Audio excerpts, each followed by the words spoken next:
যুবক সাহাবীকে প্রতিনিয়ত ডিস্টার্ব করতে লাগলো। যুবক বলে, মহিলারে তুমি আমার আল্লাহর ভয় করনি? তুমি ইসলাম মানো কিনা? তুমি কালেমা পড়ো নাই? তুমি অমুসলিম? তুমি কি জানো না বেগানা নারী চেহারা দেখা হারাম?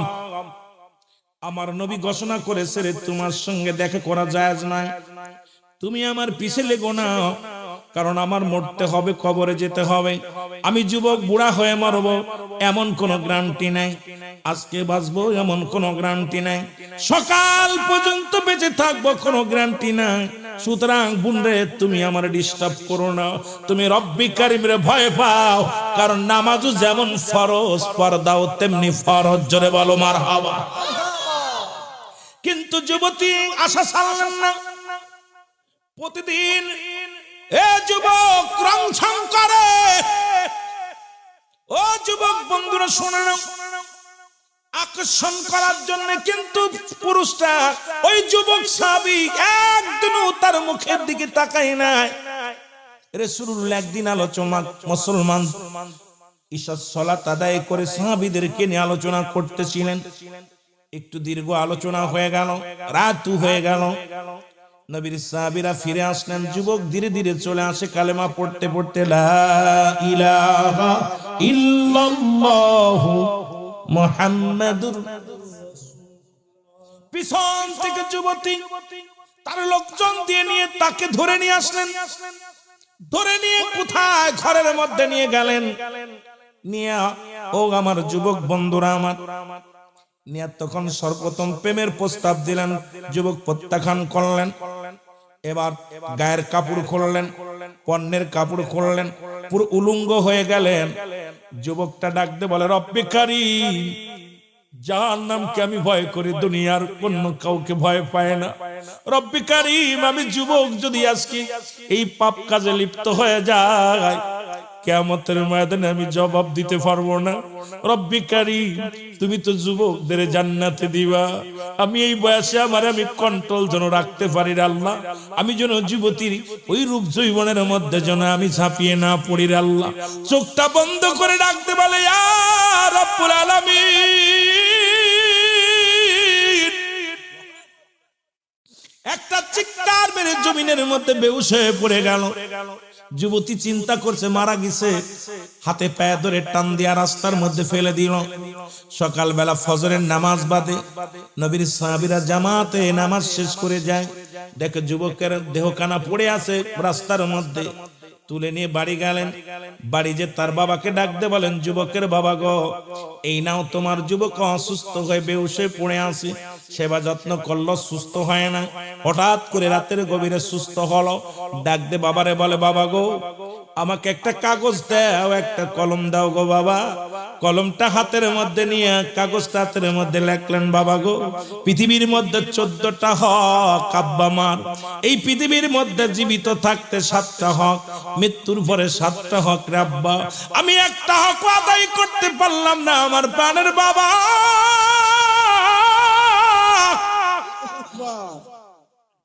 বাবা গো, তোমার কাছে দাবি করে যাই, তুমি আমারে মাফ করে দিও। যদি আমি মারা যাই রে আমার আব্বা জান, পৃথিবীর কোন মানুষের জানতে দিবেন না। এই ঘরের মধ্যে আমারে দাফন করে রাখবেন গো আমার আব্বা। কাফন পরাবেন নিজ হাতে, কাফন দাফন করাবেন নিজ হাতে, কবর খুনবেন নিজ হাতে। পৃথিবীর কোন মানুষ যেন জানতে পারে না আমার আব্বা জান। কোন গোরস্থানে আমার লাশ রাখবেন না, ঘরের ভিতরে লুকায় রাখবেন। এই কথাটা বলা পর যুবক মারা গেলেন, দুনিয়া থেকে বিদায় হয়ে গেল। যুবকের বাবা সন্তানের লাশ কাঁধে নিয়ে চোখের পানি ছেড়ে ছেড়ে কাঁদতে লাগলো আর বলে, আল্লাহ, আমার যুবক মারা গেল, আমার ছেলে মারা গেল। কারণ সন্তানের লাশ বাবার কাঁধে কত ভারী। পৃথিবীর মধ্যে যে সন্তান বাবার লাশটা কাঁধে নিছে, সেই জানে বাবার লাশটা কত ভারী। জোরে বলেন ঠিক কিনা? এ দুনিয়ার মুসলমান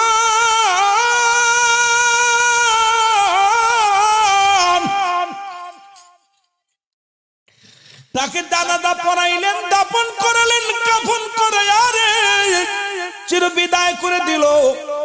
নবীজি সাহাবীকে দেখতে পায় না, সালাম ফিরায়া রাসূলুল্লাহকে জিবরিল আমিন বসিয়া রাসূলুল্লাহ ইয়া হাবিবাল্লাহ, কটা দিন পার হয়ে গেল আপনার যুবক সাহাবী তো আসে না, যুবক সাহাবী তো নামাজে আসে না, কারণ 5 ওয়াক্ত সালাতে আসতো। নবীজি বলেন সাহাবীরা রে, আমার অমুক সাহাবী, আমার যুবক সাহাবীকে তোমরা দেখছনি, খবর নাও। খবর নেওয়া হলো, বাড়িতে খবর নেওয়া হলো, বলে বলতে পারে না, কোনো আত্মীয় বাড়ি যায় নাই, কোনো বন্ধু বাড়ি যায় নাই, কোথাও যায় নাই। নবীজি বললেন সাহাবীরা রে, তোমরা খবর নাও, আমার যুবক সাহাবী তো প্রতিদিন আমার সামনে বসতো, আমার পিছে নামাজ আদায় করতো, আজ কটা দিন হয়ে গেল তারা দেখতে পায় না, তোমরা খবর নাও। এবার খবর নবীজি নিজেই নিলেন, সাহাবীরা খবর পাইলেন না, রাসূলুল্লাহ নিজেই সালাম দিলেন, আসসালামু আলাইকুম আহলাল বাইত, আসসালামু আলাইকুম আহলাল বাইত, ভিতর থেকে ওয়ালাইকুম আসসালাম। আমার নবী ডাকতে বলে, ও যুবকের বাবা, আমার যুবক সাহাবী কই রে, আমার যুবক সাহাবী কই? বাবা সন্তানের কথা যখন বাবার কানে আসছে রে, বাবার চোখের পানি ধরে রাখতে পারে নাই, বাবা হাউমাউ করে কেঁদে দিয়ে বলে, ইয়া রাসূলুল্লাহ ইয়া হাবিবাল্লাহ, আমি কিচ্ছু বলতে পারি না, আমার ছেলের কোনো খবর জানি না, আমি বলতে পারি না। আমার নবী চোখের পানি দেখে ডাকতে বলে, যুবকের বাবা তুমি কেন কাঁদছো? তোমার কান্না দেখে আমার মনে হয় এর ভিতরে কোনো কিছু লুকাইতেছো, সত্যি করে বলো তোমার কলিজার টুকরা সন্তান কোথায়? আল্লাহ নবীজির সাহাবীর সন্তানে রওনা হয়ে গেল। যুবকের বাবা ডাকতে বলে, হুজুর আমার কলিজার টুকরো সন্তান কোথায় গেছে আমি বলতে পারি না, আমি জানি না, ইয়া রাসূলুল্লাহ ইয়া হাবিবাল্লাহ। নবী নিচের দিকে তাকায় দেখে রে, ঘরের মধ্যে নতুন মাটি খোঁড়া। নবীজি বললেন, সাহাবীর বাবা, ও আমার সাহাবীর বাবা, সত্যি করে বলো মাটি, নতুন মাটি খোঁড়া কেন ঘরের মধ্যে? বলে, ইয়া রাসূলুল্লাহ ইয়া হাবিবাল্লাহ, আমি আর আপনার কাছে লুকাবো না, ইয়া রাসূলুল্লাহ ইয়া হাবিবাল্লাহ, এইটা আমার সন্তানের কবর। আল্লাহ নবী চোখের পানি ছেড়ে ডাকতে বলে, যুবকের বাবা রে,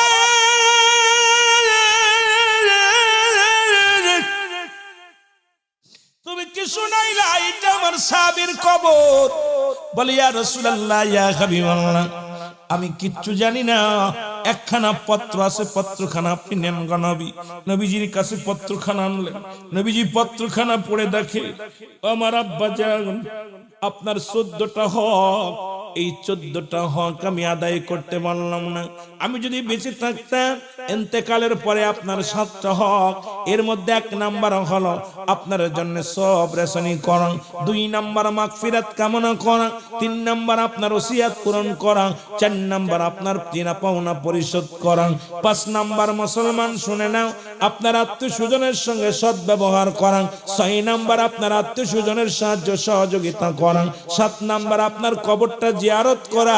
সুতরাং এই পৃথিবীর মধ্যে আমি তো বাবা আপনাকে ছেড়ে চলে গেলাম, আপনার হকগুলো আদায় করতে পারলাম না, দুনিয়ার মধ্যে 14টা 7টা হক, তার মধ্যে আপনার কথা মতো মেনে চলা, আপনাকে সুখে রাখা, এই পৃথিবীর মধ্যে মুসলমান শুনে নাও, শুনে নাও, আপনার মুসলমান শুনে নাও, আপনাকে সুখে শান্তিতে রাখা, আপনার আদেশ পালন করা, এগুলো কোনো কিছুই আদায় করতে পারলাম না, আপনার সঙ্গে নিয়মিত যোগাযোগ করা, এই 14টা হকের একটা হক আমি আদায় করতে পারলাম না। আমার আব্বা জান আপনি আমাকে মাফ করে দিন, ক্ষমা করে দিন।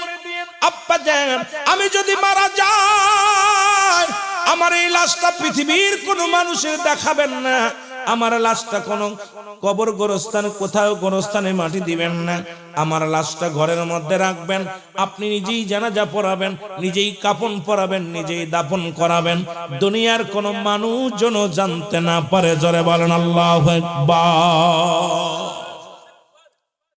রাসূলুল্লাহ কাগজটা পড়ে চোখের পানি ছেড়ে, আল্লাহ আমার যুবকের হাকিকতটা আমি কি হলো আমি জানি না। জিবরিল আমিন কয়, ইয়া রাসূলুল্লাহ ইয়া হাবিবাল্লাহ, আল্লাহ পাঠিয়ে দিয়েছে জিবরিল আমিন। জিবরিল আমিন কয়, হুজুর আল্লাহর নবীকে ডাক দিয়ে বলে, জিবরিল আমিন হুজুর এই যুবক ইসলামটাকে এত ভালোবাসতো, এই যুবক পৃথিবীর মধ্যে আপনাকে এত ভালোবাসতো, এই দুনিয়ার মধ্যে দুনিয়ার কোন চিন্তা, দুনিয়ার কোন ভাবনা, দুনিয়ার কোন লোভ লালসা যুবকের মধ্যে ছিল না। এই যুবকটার ভিতরে ছিল আল্লাহর প্রেম, রাসূলের প্রেম, দুনিয়ার মধ্যে আল্লাহর গোলামি, রাসূলের প্রেম, আর দুনিয়ার জিন্দেগির কোন প্রেম ভালোবাসা যুবকের মধ্যে ছিল না। ইয়া রাসূলুল্লাহ, ইয়া হাবিবাল্লাহ, এই যুবকটাকে একটা মেয়ে ফাঁসিয়ে দিছে। ওই যুবকটা মনে করছে ওই ঘরের মধ্যে যখন বেহুশ হয়ে গেছিল, যুবক মনে করছে হয়তো ওর সঙ্গে অন্যায় করা হয়েছে, এরপরে মানুষ জানাজানি হয়েছে, ঘর থেকে বাইর করেছে। এই লজ্জায় নবী গো দুনিয়া থেকে বিদায় নিছে। আমার মুসলমান বাবারা আমার, আল্লাহর নবী দুটি হাত উঠায় দোয়া করে, আমার রব্বে কারীম, আমার যুবক আমারে ভালোবাসে, আমার যুবক আমার রব্বে কারীম তোমারে ভালোবাসে। এই দুনিয়ার মধ্যে জীবন দিয়া গেছে, ইজ্জত দেয় নাই। আমার বাবারা আমার, নবীজি কানলেন।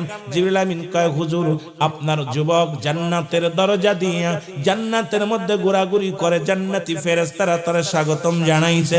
একটা নয়, দুটি নয়, 8টা জান্নাত তার জন্য মুক্ত হয়ে গেছে। ইয়া রাসূলুল্লাহ, ইয়া হাবিবাল্লাহ, আপনার যুবক সাহাবীর জন্য জান্নাত নির্ধারিত হয়ে গেছে। জোরে জোরে বলেন সুবহানাল্লাহ। নবী চলে গেলেন ওই ইহুদির বাড়িতে। বাড়িতে যা নবীজি ডাক দিলেন, দরজায় দাঁড়া করে লোক আসুনি, ওই ঘরের মধ্যে কেউ আসুনি। ভিতর থেকে আওয়াজ আসে, কে কে? ভিতর থেকে আওয়াজ আসে। নবীজি বলে, আমি মুহাম্মদ সাল্লাল্লাহু আলাইহি ওয়াসাল্লাম। বলে, ভিতরে কেউ আসুনি? কয় আসি। কয় হুজুর আগে বলো মেয়েরে, আমার যুবক সাহাবী তুমি তারে কেন হত্যা করলা? যুবতী ডাকতে বলে, ইয়া রাসূলুল্লাহ, ইয়া হাবিবাল্লাহ, ইসলাম যত শান্তি, ইসলাম যত প্রিয় আমি আগে জানতাম না। ইয়া রাসূলুল্লাহ, ইয়া হাবিবাল্লাহ, মায়ের নবী গো আমাকে একটু সুযোগ দেন, আমি আর ইহুদি থাকবো না, কালেমা পড়ে মুসলমান হব নবী গো। আমার নবী বলে, কি বলতে চাও বলো। বলে, ইয়া রাসূলুল্লাহ, ইয়া হাবিবাল্লাহ, ওই যুবক সাহাবীকে আমি অনেক দিন আগে থেকে আমি তাকে পছন্দ করতাম। ইয়া রাসূলুল্লাহ, আমার কোনো কথা রাখতো না, আমার সঙ্গে কথা বলতো না, আমি তাকে ব্ল্যাকমেল করে ধরে আনলাম। ইয়া রাসূলুল্লাহ, আমি তার গায়ের পোশাকগুলো, আমার পোশাকগুলো খুলে ফেললাম। আমার রূপ যৌবনে সে পাগল হয় নাই, যখন চিন্তা করলাম দেহ দিয়ে তাকে আমি পাগল বানাবো। ইয়া রাসূলুল্লাহ, ইয়া হাবিবাল্লাহ, খোদার কসম করে বলি, একবার সে আমার মুখের দিকে তাকাই না, উপরের দিকে তাকাই একটা চিৎকার দিয়ে দুনিয়া থেকে চলে গেছে। আল্লাহর নবী গো, আজকে মুসলমানদের নারীর ইজ্জত নেয় না, মুসলমানদের নারীর ইজ্জত রক্ষা করে, আমার আর বুঝতে বাকি নাই। ইয়া রাসূলুল্লাহ, ইয়া হাবিবাল্লাহ, আমি আর ইহুদি থাকতে চাই না, কালেমা পড়ে দেন, আমি মুসলমান হয়ে যাব। লা ইলাহা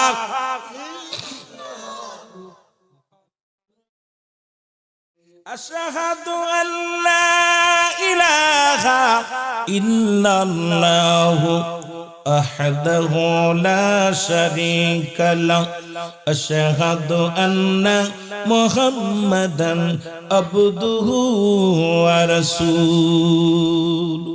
যুবকেরা, আজকে যুবকদের আয়োজিত মাহফিল, যুবকদেরকে নিয়ে কিছু কথা শুনিয়ে যায়, তারপর অন্যদিকে আমার যুবক বাবারা, বয়সে একবার আল্লাহ বলা আর বুড়ো বয়সে 1000 বার বলা সমান হবে না। আমার আল্লাহ বলছেন, একটা আয়াতের তাফসীর যদি করেন সব আলোচনা শেষ। ইয়া আইয়ুহাল্লাযীনা আমানু, হে ঈমানদার বিশ্বাসীরা, আল্লাহ যদি ইয়া আইয়ুহান নাস বলতো, মানুষদের বলতো, বলছি ঈমানদারদের বিশ্বাসীরা, আদখুলু ফিস সিলমি কাফা। এই একটা আয়াতের তাফসীর করতে বলেন আলেমদেরকে। ইসলামের আবিধানিক শাব্দিক অর্থ হলো 80 থেকে 82টা। কয়টা? জোরে বলেন না, 80 থেকে 82টা। ইসলাম মানে আত্মসমর্পণ, ইসলাম মানে নিজে না খেয়ে অন্যরে খাওয়ানো, ইসলাম মানে একত্ববাদ, ইসলাম মানে নারীর সতীত্ব পাহারা দেওয়া, ইসলাম মানে নিজে না ঘুমে অন্যের ঘুম পাড়ানো, ইসলাম মানে দুঃখে থেকে অন্যের সুখে রাখা।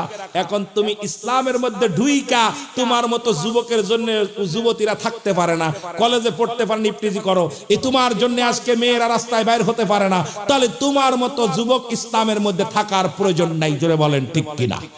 আরো জোরে বলেন ঠিক কিনা? তোমার মতো যুবক থাকতে আজকে গান বাজনা হবে, তোমার মতো যুবক থাকতে পতিতালায় নাচানো হবে, তোমার মতো যুবক থাকতে সমাজের মধ্যে দুর্নীতি হবে, তোমার মতো যুবক থাকতে সমাজের মধ্যে ঘুষ চলবে, তোমার মতো যুবক থাকতে ঘুষ সুদ চলবে। তাহলে বোঝা গেল তুমি যুবক ইসলামের মধ্যে ঢুকতে পারো নাই।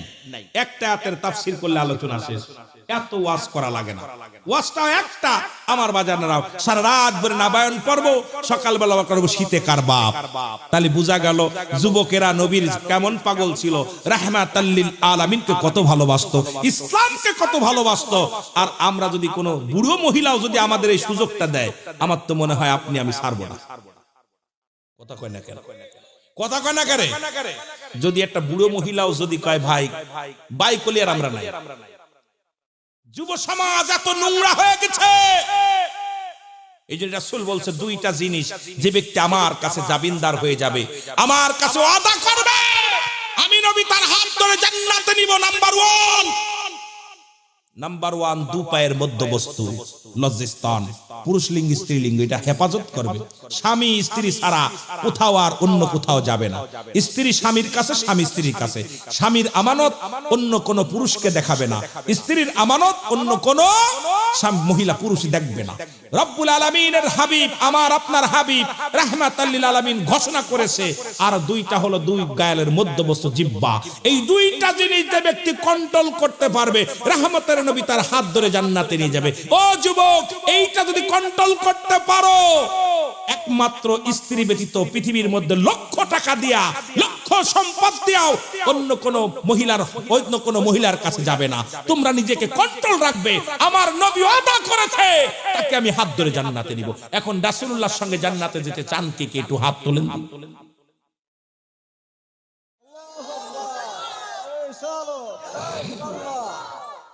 কষ্ট হচ্ছে?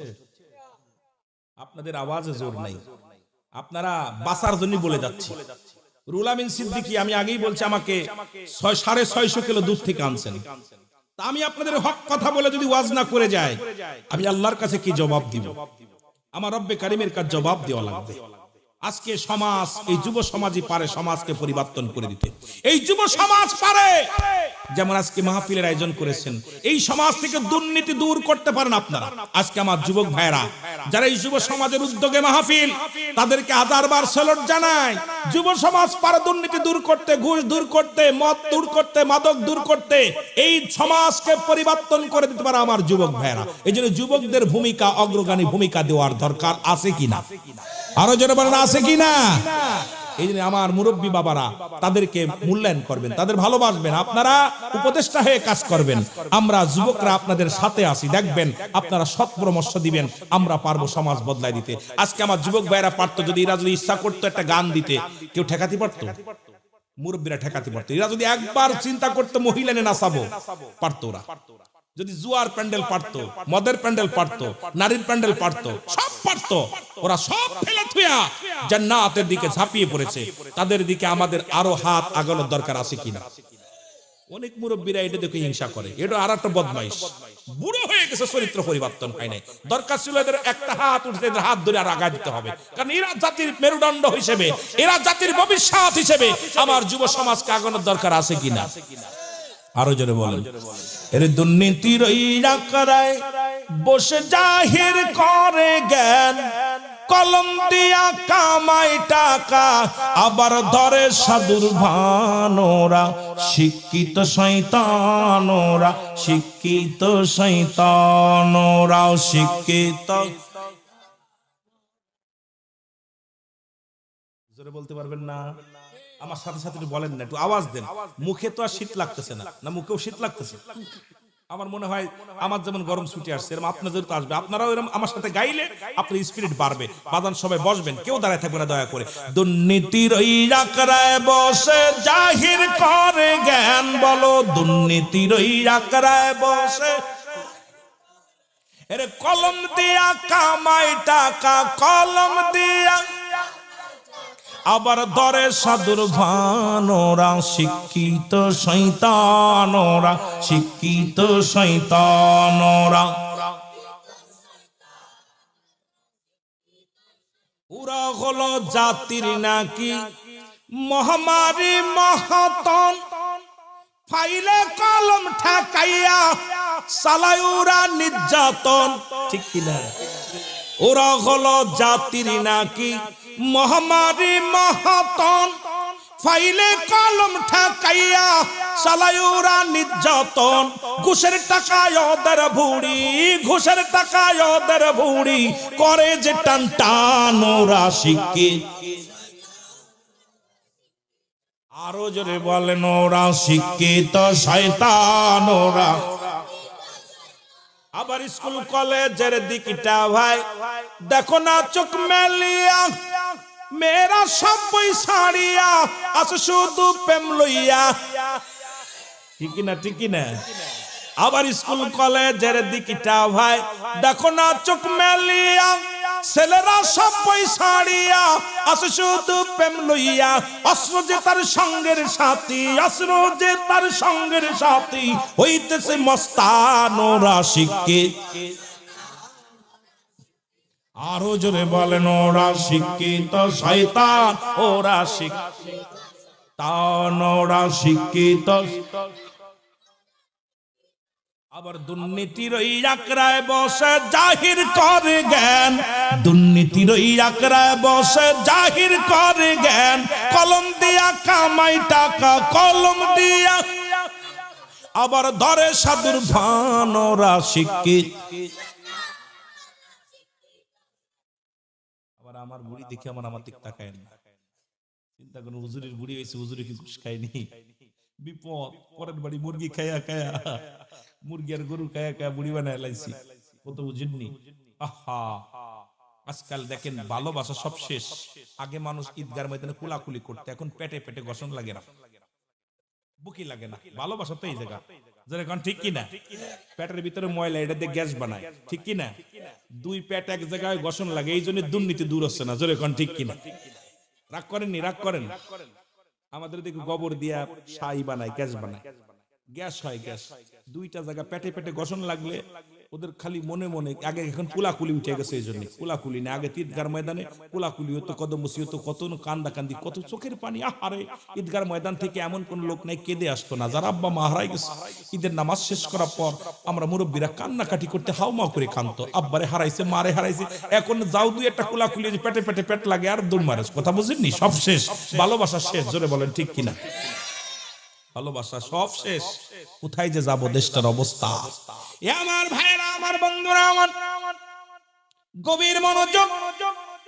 শুধু নবীর এই যুবক সাহাবী নয়, আরেকজন সাহাবীর নাম হলো হযরত সালাবা রাদিয়াল্লাহু তাআলা। নামটা মনে রাখবেন, ইনিও যুবক সাহাবী। কি সাহাবী? যারা বলেন কি সাহাবী? যুবক সাহাবী।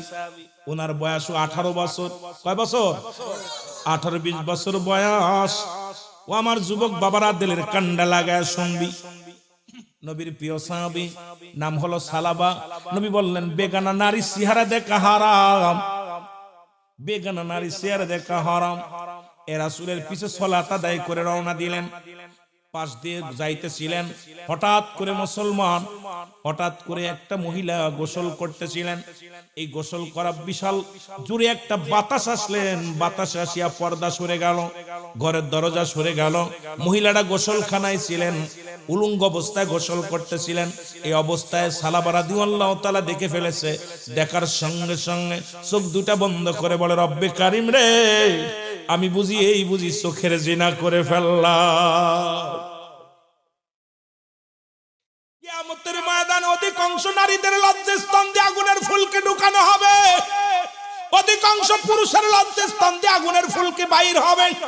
যে সমস্ত মেয়েরা সাজুগুজু করে পুরুষকে আকর্ষণ করে, এই সমস্ত মেয়েদের লজ্জাস্থান দিয়ে আগুনের ফুলকে ঢুকানো হবে।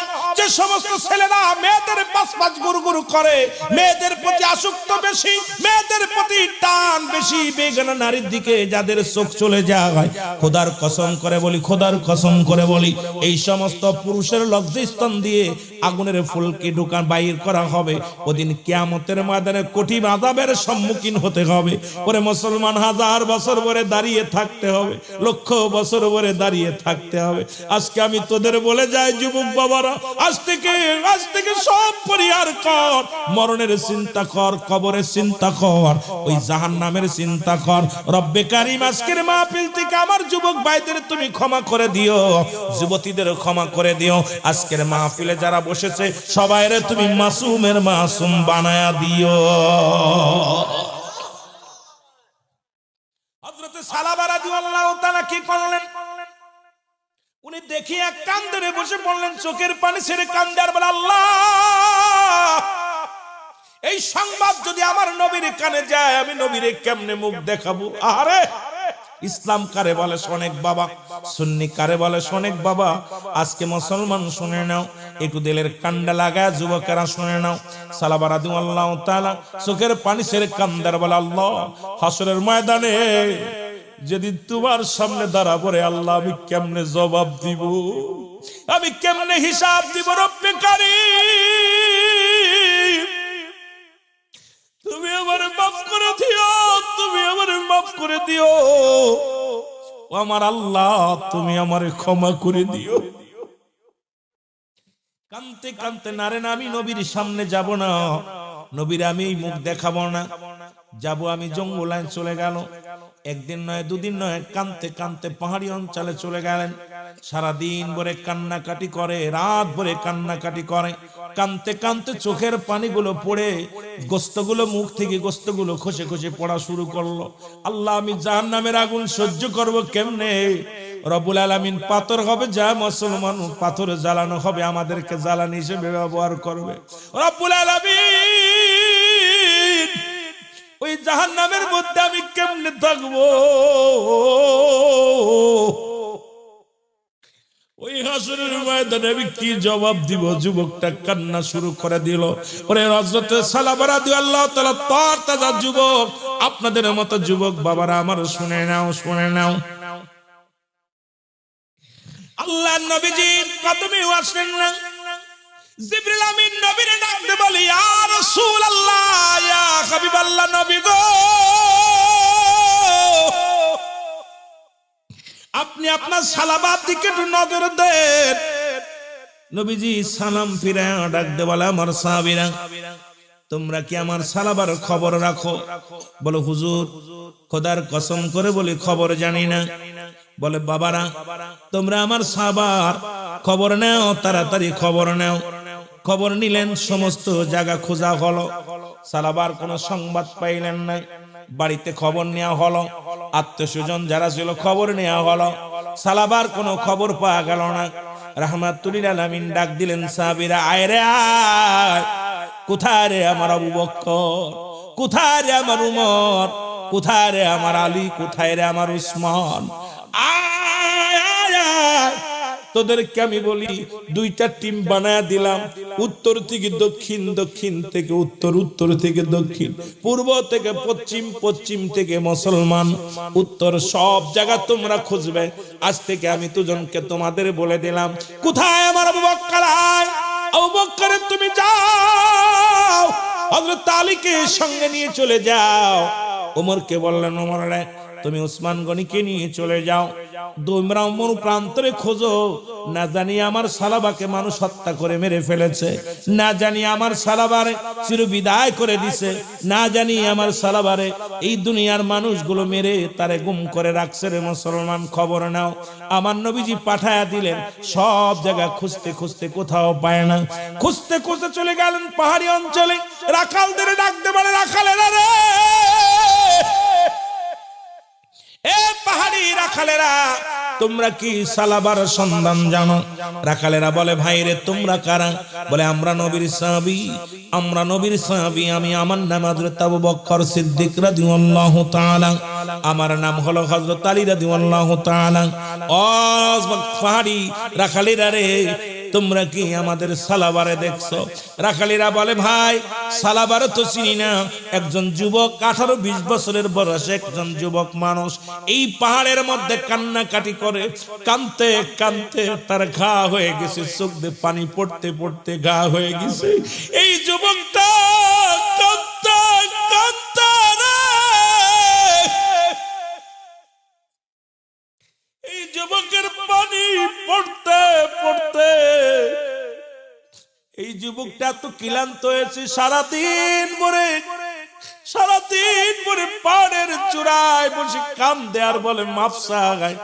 যেমন বাবা আদম আলাইহিস সালাম মাফ চেয়েছিলেন, আমার সাথে পড়েন, রব্বানা জালামনা আনফুসানা ওয়া ইল্লাম তাগফির লানা ওয়া তারহামনা লানাকুনান্না মিনাল খাসিরিন। জোরে জোরে চিল্লায় বলা যাবে না আল্লাহু আকবার। আদম নবী ডাক দিয়ে বলে, রব্বে কারীম, আমি জালিমদের অন্তর্ভুক্ত হয়ে গেছি, আমারে তুমি ক্ষমা করে দাও। তদ্রুপ সালাবা ও কান্দে আল্লাহ আদম নবীর তুমি মাফ করে দিয়েছিলে রে আল্লাহ। আদম নবী তো 350 বছর কেঁদেছিল, আদম নবী মাফ পেয়েছিল রে আল্লাহ। আদম নবীর কথাগুলো বলে সালাবা কান্দে আল্লাহ আদম নবী নিজে কেঁদেছিল, আল্লাহ আমারে মাফ করে দাও। ইউনূস আলাইহিস সালাম কেঁদে কেঁদে মাফ চেয়েছিল, আমি আল্লাহ। ইউনূস আলাইহিস সালাম কাদের বলে, লা ইলাহা ইল্লা আনতা সুবহানাকা ইন্নী কুনতু মিনাজ জালিমিন।